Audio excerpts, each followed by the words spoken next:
Hey everyone, so in this video I just wanted to quickly go over a few design ideas our team had for the next year's VEX competition.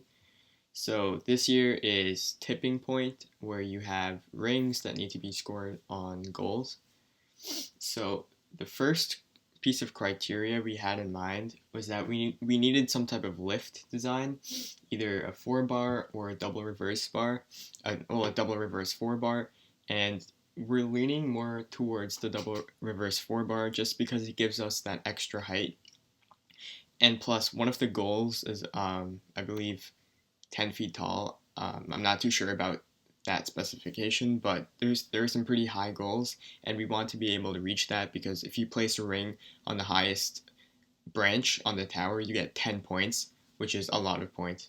And if you look at this image to the right, this was our robot from Turning Point, I believe. And if you look over here, we actually did use a 4-bar lift, but back then it was a bit clunky, so we want to refine that design this year, build it out of aluminum parts instead of steel parts, which we had done previously. The advantage of aluminum parts is that obviously it's a lot lighter, so the robot itself carries less load.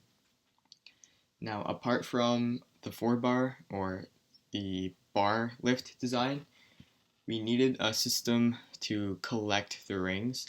So we're still brainstorming this idea, but if you look down here, this is just a potential design we came up with. It's basically a vertical conveyor belt system. So the rings enter through here.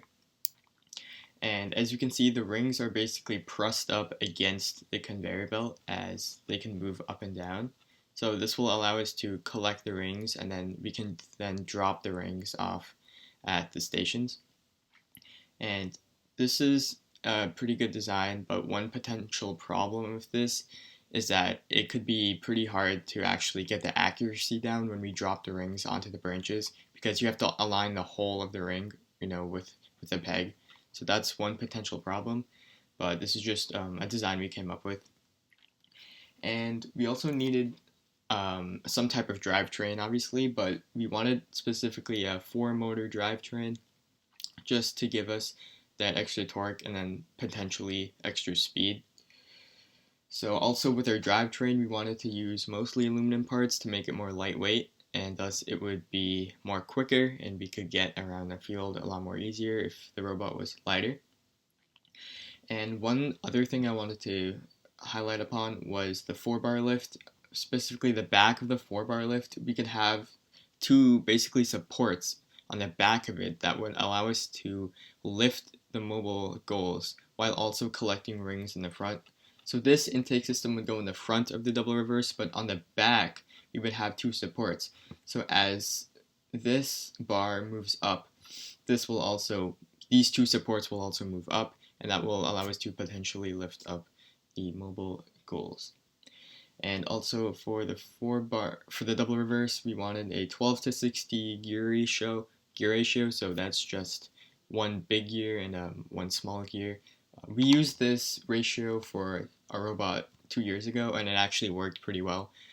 We did need to use some rubber bands, but overall the 12:60 gave us that strength we needed, and we were actually able to lift the cubes.